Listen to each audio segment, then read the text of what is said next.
Bapa, kami mengucap syukur kalau Engkau memberikan putra-Mu Tuhan Yesus.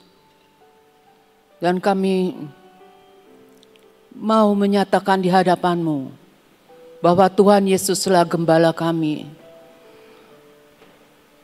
Tuhan Yesuslah Ia akan membawa kami kepada pembebasan jiwa kami.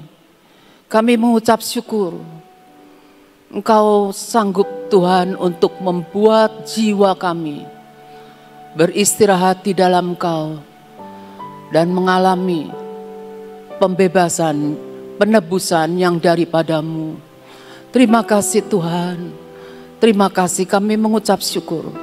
Biarlah kami Engkau berikan hikmat pengertian untuk mengerti akan firman-Mu yang menjadi dasar di dalam hidup kami, bahwa kami harus memiliki pengharapan kepada-Mu, karena pengharapan akan Kau adalah pengharapan yang pasti. Kami tidak pernah akan dikecewakan. Kami akan terus mengikuti pimpinan dan pengarahan yang daripada-Mu dengan firman-Mu yang Kau berikan kepada kami. Dalam nama Tuhan Yesus Kristus kami mengucap syukur. Amin. Shalom saudara-saudara. Kita tahu bahwa kita memasuki tahun yang baru, tapi kita menyadari dan kita tidak tahu apa yang akan terjadi.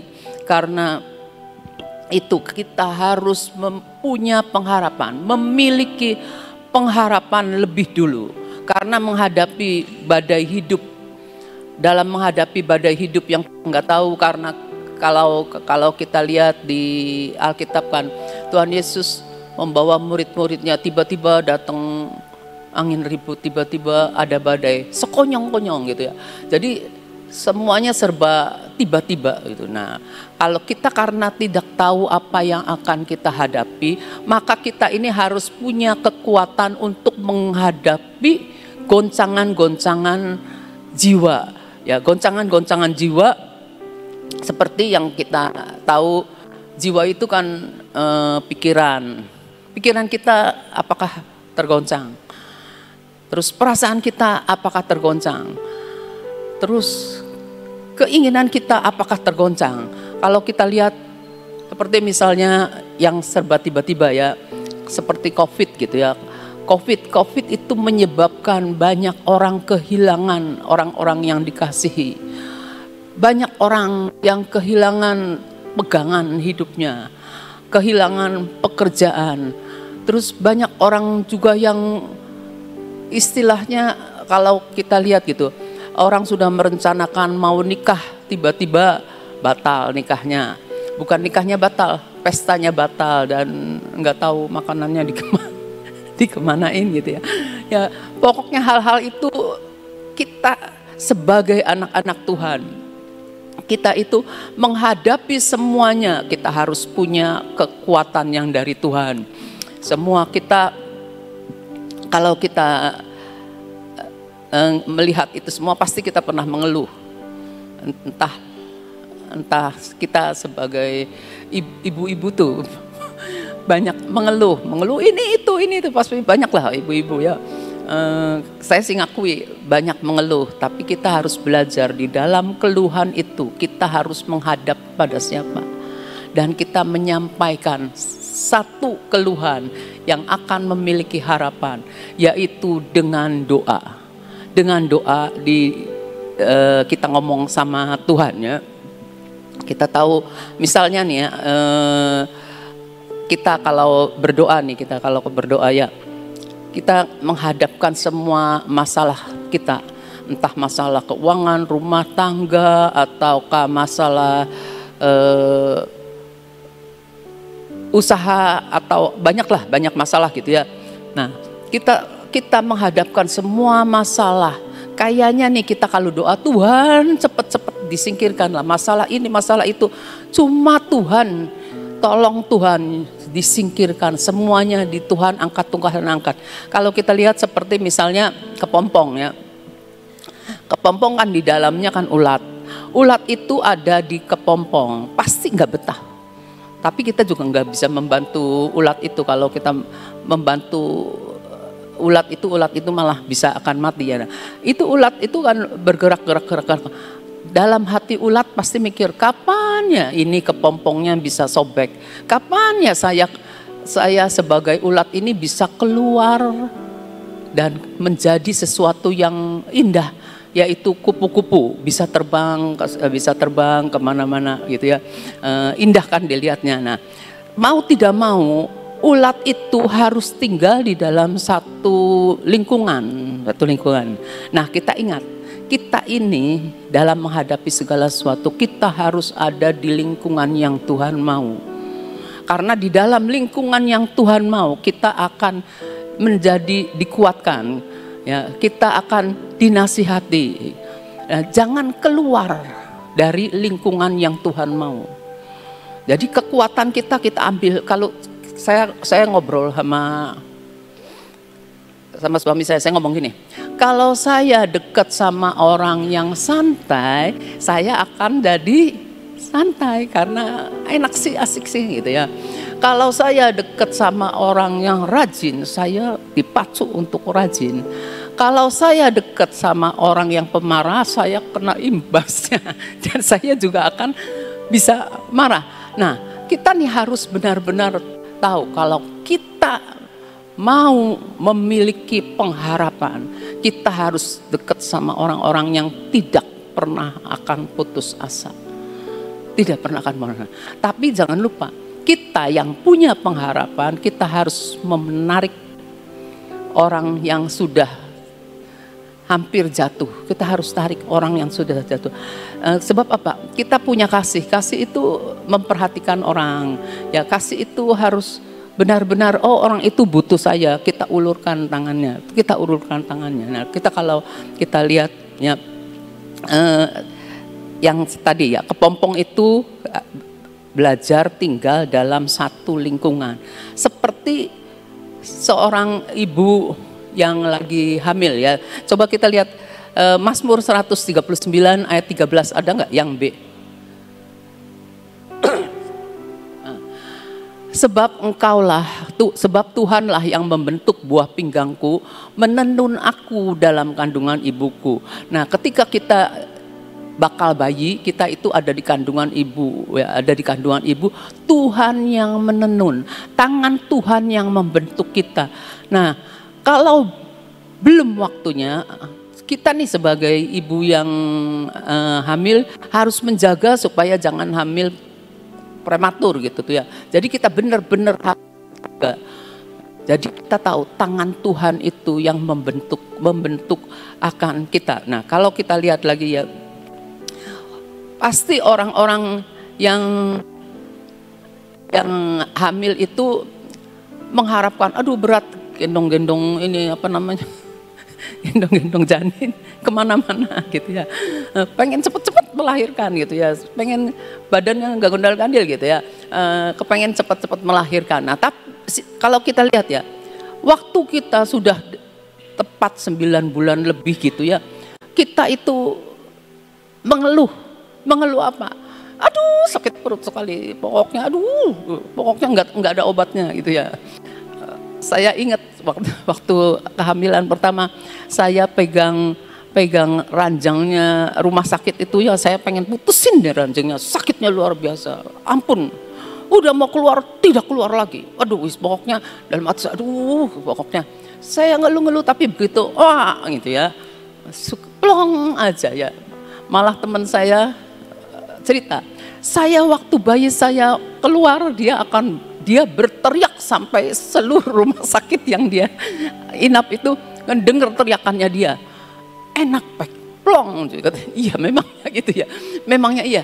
Dan kita tahu, kita sakit bersalin itu membuat kita akhirnya kita sukacita melihat bayi yang sudah dilahirkan. Begitu juga kita sedih kalau melihat fakta-fakta yang ada di sekeliling kita. Kita bisa apa?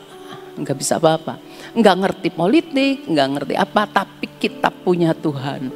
Kita datang ke Tuhan, kita ngeluh, Tuhan ini nih anak saya begini-begini, ini nih tetangga saya begini-begini, ini nih Tuhan sekeliling saya begini-gini, ini nih Tuhan saya ngadepin masalah di dalam persoalan banyak, ini cerita sama Tuhan ya. Tapi kita tahu di dalam doa kita punya pengharapan. Jangan jadi orang Kristen yang tidak berpengharapan. Bisanya nangis, sedih karena masalah, tapi terus menerus mukanya sampai kayak gitu. Mukanya sedih melulu gitu. Ada pengharapan. Ingat kita punya Yesus. Yesus itu jalan. Jadi kita tahu kepada siapa kita mesti berjalan. Yesus bilang, akulah gembala yang baik. Kita tahu Yesus tidak pernah akan meninggalkan kita. Dia nyari kita. Jadi kita kalau dalam lingkungan yang tepat, kita ini bisa dibangun. Jadi jangan pernah kehilangan pengharapan sebagai orang-orang percaya ya. Nah, kita coba kita lihat ya. Amsal 24 ayat 14 ya. Nah, ketahuilah demikian hikmat untuk jiwamu. Kita tahu sumber hikmat itu Tuhan ya. Hikmat untuk jiwa kita ya, kita harus miliki. Apa? Kita cari Tuhan. Jika engkau mendapatnya, maka ada masa depan dan harapanmu tidak akan hilang. Jadi kalau kita datang kepada Tuhan, kita berdoa, kita minta rema, kita minta Tuhan ingatkan janji-janjinya gitu ya. Kita tahu harapan kita ini tidak akan hilang. Tidak akan hilang. Coba kita lihat lagi. Jadi kalau kita berdoa kan pasti ada keluhan gitu ya. Nah, keluhan itu harus merindukan, jadi harus disertai suatu kerinduan untuk perubahan terjadi. Suatu perubahan. Masalah kita nih, kita bawa dalam doa, kita ngeluh dalam doa gitu ya. Kalau ada kan orang-orang yang berdoa, misalnya dia berdoa terus keluar doa dalam bahasa yang lain, itu ada satu kerangan, ada satu tangisan yang dia kemukakan ke Tuhan ya. Keluhan yang tidak terucapkan gitu ya. Ada keluhan yang tidak terucapkan. Ada tangisan yang cuma kita utarakan ke Tuhan walaupun kita nggak tahu gitu ya. Nggak tahu itu ngomong apa nggak tahu kita, tapi kita belajar saudara. Saudara punya jiwa, Tuhan beri saudara pikiran, perasaan, emosi ya, kehendak. Nah di dalam kita berbahasa roh itu kita alirkan emosi kita, bukan kita jadi Kristen perasaan enggak. Kita di dalam doa. Jadi di dalam doa itu kalau hati saudara sedang sedih, omonglah ke Tuhan. Kalau hati saudara sedang gelisah, ngomonglah ke Tuhan. Terus ngomong, keluarkan semua keluhan-keluhan kita hanya kepada sumber hikmat, sampai Tuhan memberikan kepada kita firman-Nya yang akan membuat kita lega. Saya pegang firman-Mu Tuhan, ada harapan. Harapan ini Tuhan, dalam firman-Mu Tuhan. Harapan itu Tuhan, saya mau pegang gitu ya. Nah, kalau kita lihat lagi di Yesaya 55, Pengkhotbah 9 ayat 4. Tetapi siapa yang termasuk orang hidup mempunyai harapan. Kita tahu orang yang mati berarti tidak punya pengharapan. Jadi kalau saudara putus asa berarti saudara termasuk orang yang MATI, orang yang mati. Ya. Sebab di sini firman ngomong siapa yang termasuk orang hidup. Siapa orang hidup kita?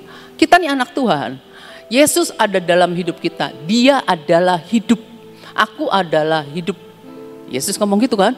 Nah dia ada dalam kita. Berarti kita nih orang hidup. Kita punya pengharapan ya. Karena anjing yang hidup lebih baik daripada singa yang mati.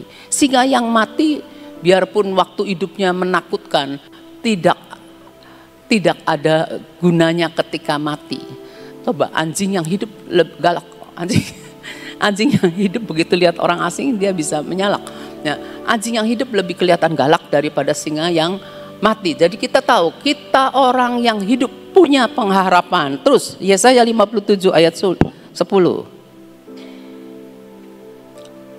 Oleh perjalananmu yang jauh engkau sudah letih lesu.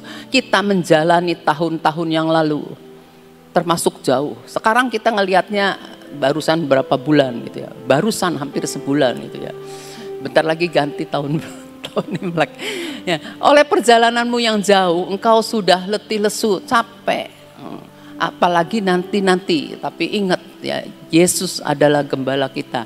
Tetapi engkau tidak berkata tidak ada harapan. Jadi kita harus berkata senantiasa, hidupku penuh dengan pengharapan. Tuhan memberikan pengharapan terus menerus di dalam masa depan kita ya. Engkau mendapat kekuatan yang baru dan sebab itu engkau tidak menjadi lemah. Kan ada lagu atau apa ya yang bilang gini, siapa yang berharap akan Tuhan akan dibaharui kuatnya. Jadi kita berharap akan Tuhan bisa diperbarui. Kita ngobrol sama teman aja, kalau teman itu anak Tuhan, dia bisa kasih semangat, dia bisa kasih nasihat, dia bisa ngasih peringatan. Itu ya kita nih, karena kita temennya itu yang membuat kita bersemangat. Lingkungan kita membuat kita bersemangat, maka kita akan bersemangat lagi. Kalau kitanya ketemunya sama orang-orang yang sama-sama, kan ada istilah begini saudara. Ada istilah kerumunan itu mengundang kerumunan. Jadi kerumunan orang yang sakit hati, kumpulnya sama orang-orang yang sakit hati. Kerumunan orang-orang yang kecewa, biasanya lebih suka kumpul di dalam kerumunan orang yang kecewa. Nah kita enggak mau, kita cari satu lingkungan yang Tuhan mau, di mana hidup kita dibangun, dikasih semangat untuk kita terus maju sampai kita mencapai destiny kita. Ingat ya, engkau mendapat kekuatan yang baru dan sebab itu engkau tidak menjadi lemah ya. Terus Zakaria 9 ayat 12. Kembalilah ke kota bentengmu. Ingat ya, kota benteng kita adalah Tuhan, Yeshua HaMashiach. Hai orang tahanan yang penuh harapan, kita ditahan. Kenapa kita ditahan? Kita nggak bebas. Orang tahanan kan nggak bebas kan? Karena kita terperangkap sama hal-hal yang harus kita patuhi, ya, harus kita patuhi. Tapi kita ini penuh harapan. Pada hari ini juga Tuhan ngomong, aku memberitahukan, aku akan memberi ganti kepadamu 2 kali lipat. Orang tahanan itu seperti aja kita nih, tawanan roh gitu ya, tawanan roh. Mau ke sana kata Tuhan nggak boleh, mau ke sini tidak boleh, mau pegang ini nggak boleh, mau lakukan ini nggak boleh. Jadi kita nih tertahan, tapi Tuhan bilang kalau kamu taat, kalau kamu obey gitu ya, Tuhan akan memberi ganti kepadamu 2 kali lipat. Jadi kita tahu kalau hal-hal yang gak enak itu bersabarlah. Kalau kita ada di tempat yang benar, kita akan lihat betapa Tuhan itu luar biasa. Kembali kita ke kota benteng berarti kita ini kembali ke Tuhan. Dengan apa kembali ke Tuhan? Dengan berkata bahwa Tuhan, aku ini dengan berdoa nih ya, berdoa maksudnya berkata tuh berdoa.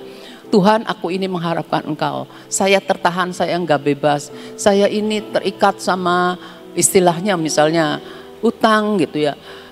Tuhan, Engkau yang akan menolong saya. Ngomonglah sama Tuhan, nanti Tuhan akan tolong kita. Kita harapkan Tuhan yang supranatural itu akan dapat memberikan kita akan keajaiban-keajaiban, pemberian-pemberian yang supranatural.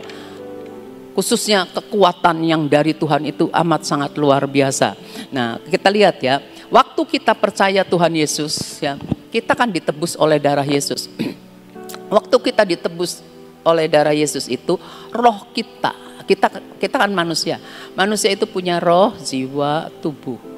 Ya. Nah, waktu kita terima Tuhan Yesus, roh kita ini ditebus oleh Tuhan Yesus ya, oleh darahnya gitu ya. Kita tahu bahwa pada waktu kita belum percaya, roh kita ini dipegang sama si jahat. Si jelek ini megang roh kita. Tapi Tuhan Yesus menang, Tuhan Yesus bangkit, Tuhan Yesus pegang kunci. Ketika kita mau percaya sama Tuhan Yesus ambil kita. Jadi kita sekarang hidupnya ada di tangan Tuhan Yesus ya. Kita hidupnya di tangan Tuhan Yesus. Kita tahu iblis juga adalah genggam hidup kita yang lama. Tapi begitu kita terima Yesus, kita dibebaskan. Roh kita dulu yang dibebaskan, ditebus ya. Jadi bukan seperti ini. Misalnya kita punya pikiran gini, ditebus oleh Tuhan. Nah, kita tubuh kita ditebus sama Tuhan nanti belum. Nah, bagian kita adalah jiwa kita ini. jiwa kita ini mengalami proses, dan caranya bagaimana supaya jiwa kita ini bisa beroleh tenang. Paling sulit itu jiwa, saudara.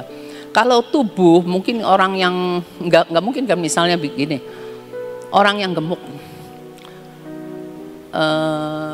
timbangannya 68 berapa kilo, dia lahir baru, dia terima Tuhan, terus mendadak kurus, nggak mungkin. Terus berkurang gitu berat badan, nggak mungkin, ya nggak?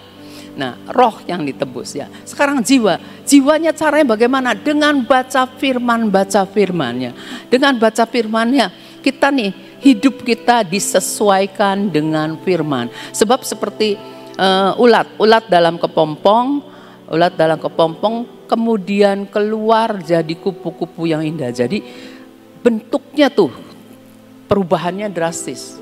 Jadi ulat yang menjijikkan jadi kupu-kupu yang sangat indah, bahkan bisa terbang.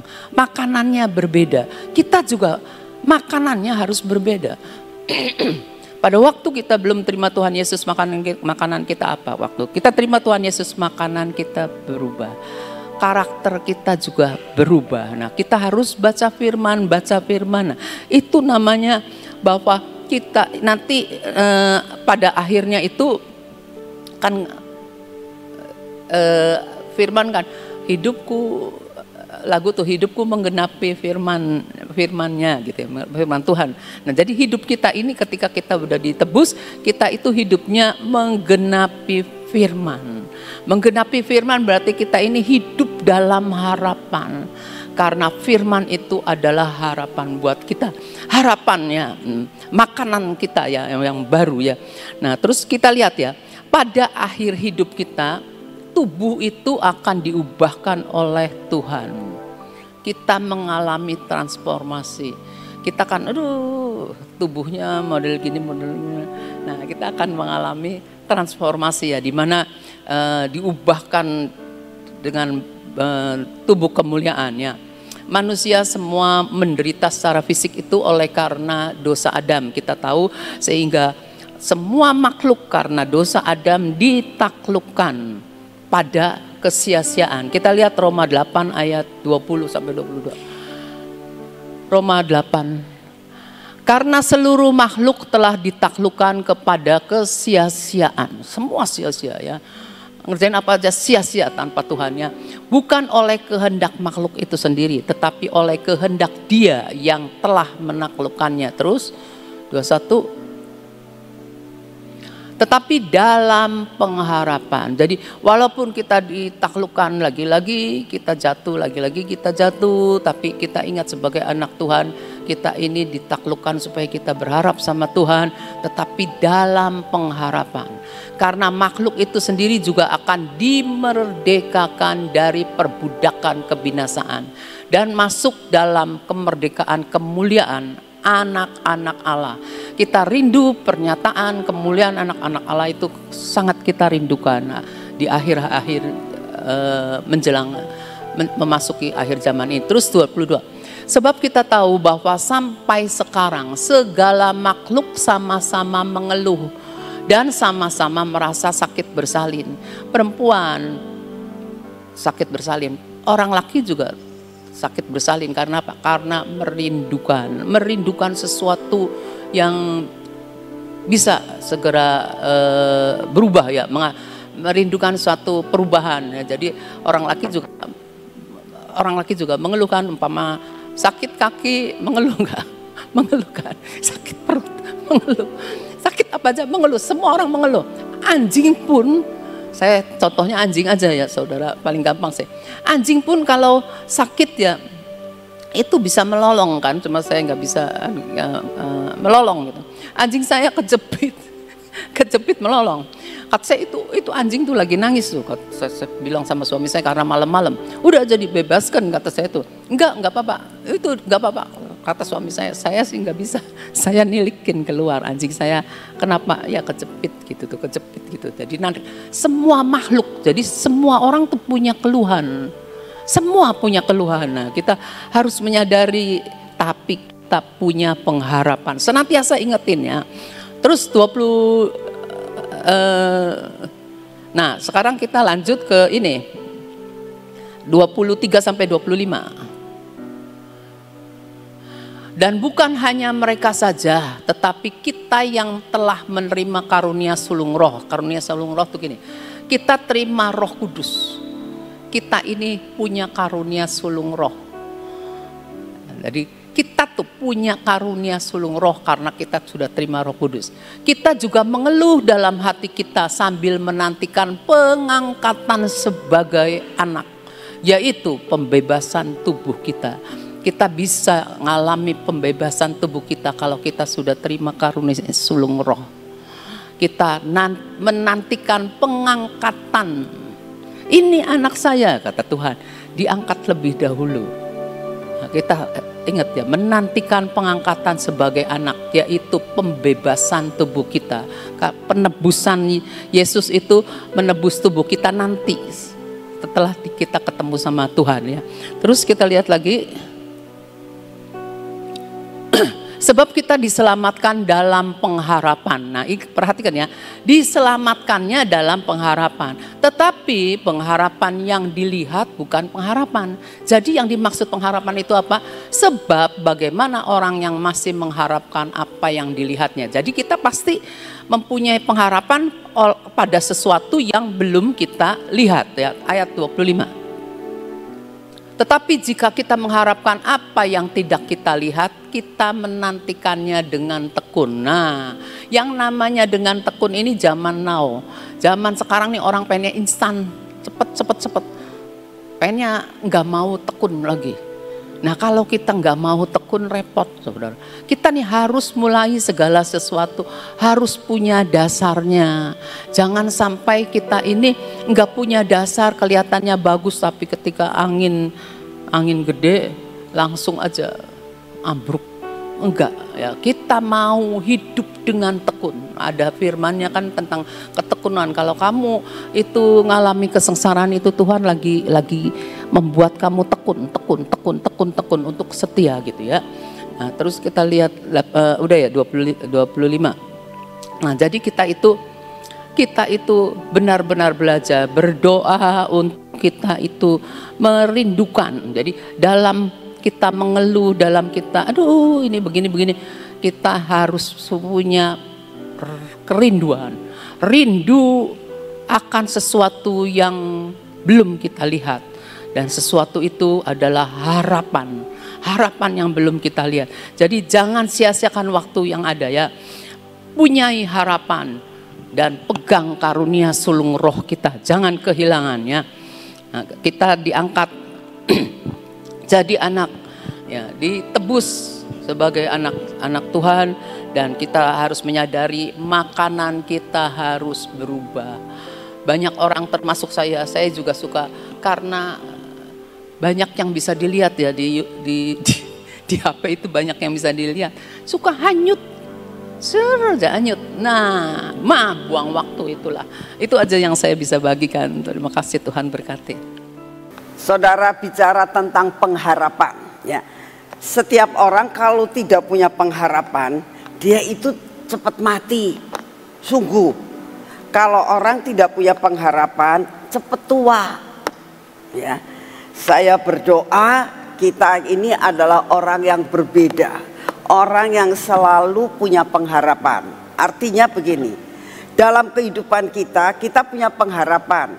Kenapa kalau kita malam nih ya, buat ibu-ibu malam ini kan kita udah mikirin besok mau masak apa ya. Itu karena punya pengharapan bahwa besok kita itu bangun ya. Jadi kita harus tahu hidup harus ada pengharapan. Yang paling penting adalah kita punya pengharapan sudah punya rumah di surga yang disediain Tuhan ya. Sehingga kita tahu kalau kita pulang itu sudah ada rumahnya. Seperti seseorang yang pergi, dia kalau pergi itu kan punya itinerary ya, punya jadwal ya. Ini dari sini ke sini, nanti sampai di sini kita akan nginep di hotel ini dan sebagainya kan. Sudah ada jadwal. Hidup saudara Itu yang dinamakan destiny. Itu saudara tuh sudah punya jadwal dalam kehidupan kita. Dan jangan kita takut bahwa jadwal kita itu akan miss, nggak ada. Di dalam Tuhan jadwal kita itu akan terus terjadi. Berdoa sama Tuhan. Seluruh apa yang dijadwalkan Tuhan atas hidup saudara dan saya, itinerary-nya itu akan menjadi kenyataan dalam hidup saudara dan saya. Ya, itu harus punya pengharapan seperti itu. Ya. Karena kalau tidak ada pengharapan, sekali lagi orang juga hidupnya nangis aja. Ya, jadi saya berdoa. Di dalam Kristus selalu ada pengharapan. Ya. Karena apa? Kita pegang firman. Firman Tuhan mengatakan aku ini jalan.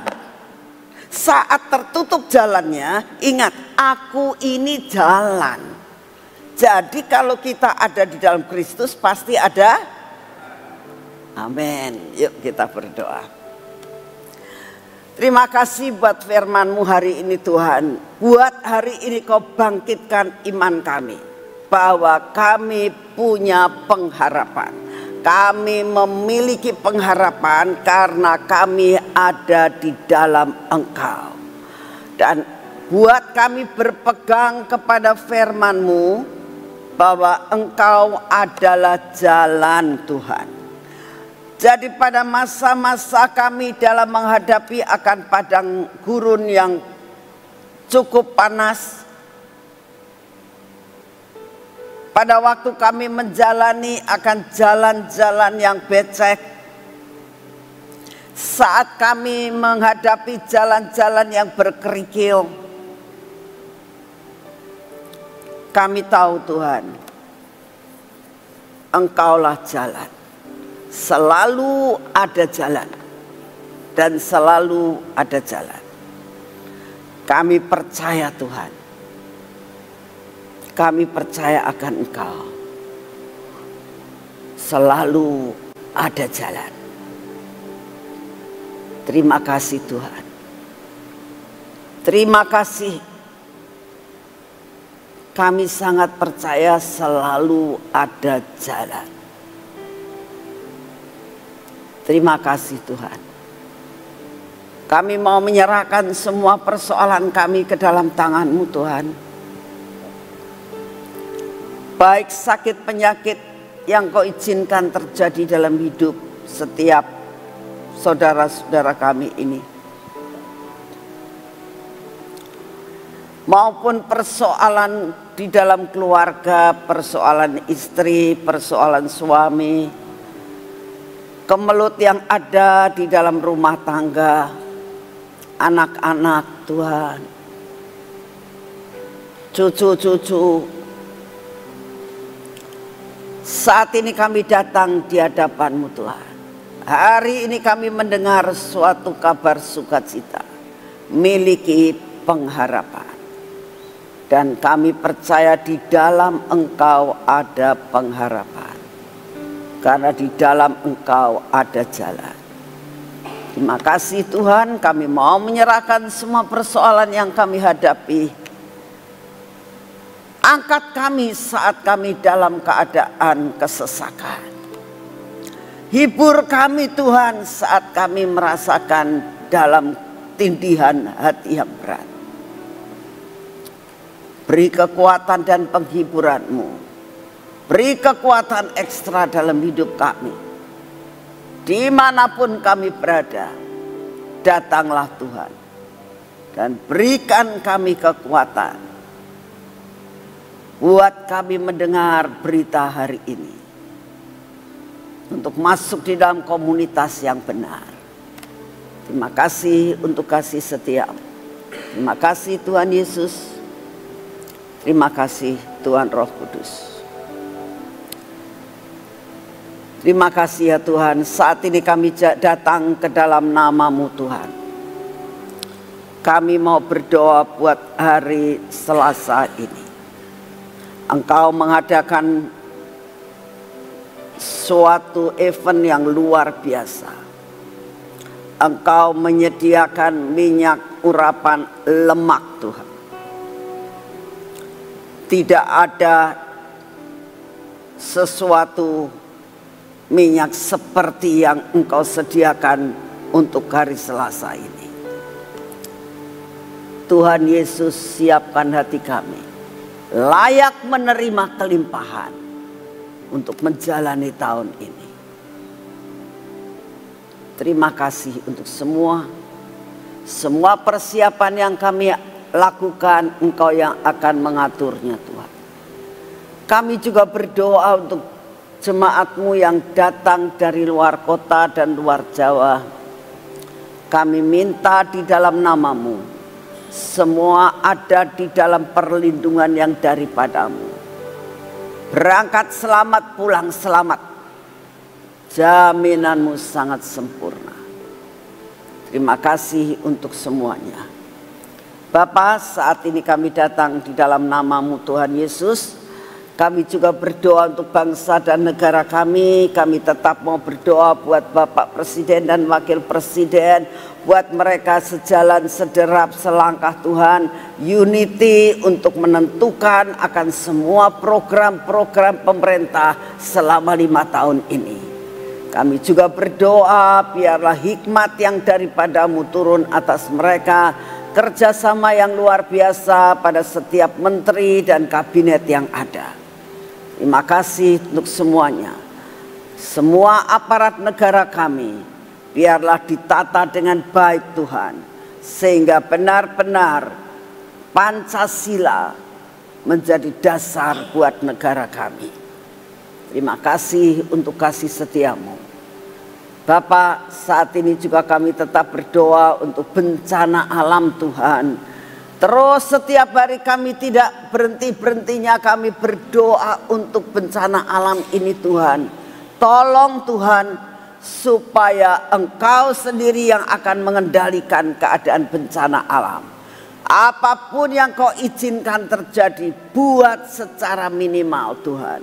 Kami minta di dalam nama-Mu, anak-anak-Mu dimanapun mereka berada, kalau ada di tempat yang dinamakan pesisir atau dekat dengan laut, Tuhan Kau peliharakan mereka.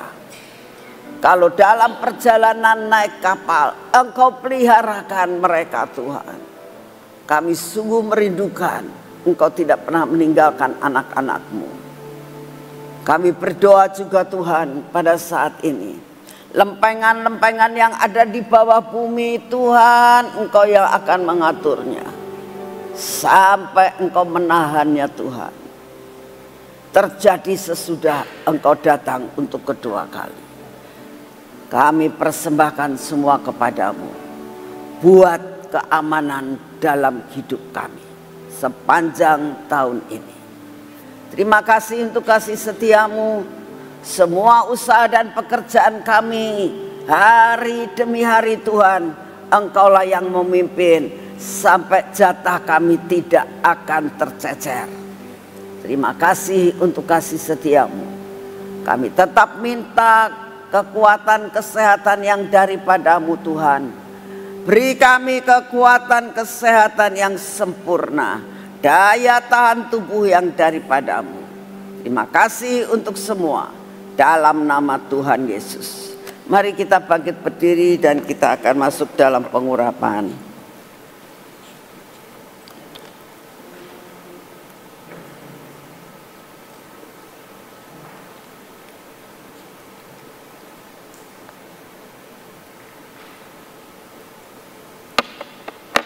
Dalam nama Tuhan Yesus, biarlah pengurapan yang kami lakukan pagi ini minyak supranatural, minyak keajaiban kami oleskan dalam hidup kami. Maka semua keajaiban akan kami terima hari demi hari. Kami oleskan pada mata kami ya Tuhan, pada telinga kami, pada bibir mulut kami dan hati kami. Biarlah kuasa-Mu disempurnakan. Engkau babat habis semua yang Engkau tidak suka dalam hidup kami Tuhan. Tahu, kami minta Engkau sendiri yang akan menghancurkan semua karakter kami yang tidak baik. Berkati tangan kami. Kami akan melakukan semua pekerjaan kami dengan tangan kami ini Tuhan. Pegang tangan kami sepanjang tahun ini. Kaki kami Tuhan, biarlah berjalan pada jalan. Hidup kami hari ini pimpin Tuhan. Perjalanan kami, pekerjaan kami, apa yang kami kerjakan, apa yang kami pegang akan menjadi berkat. Terima kasih untuk semuanya. Dalam nama Tuhan Yesus. Amin. Selamat pagi, Tuhan memberkati saudara semuanya.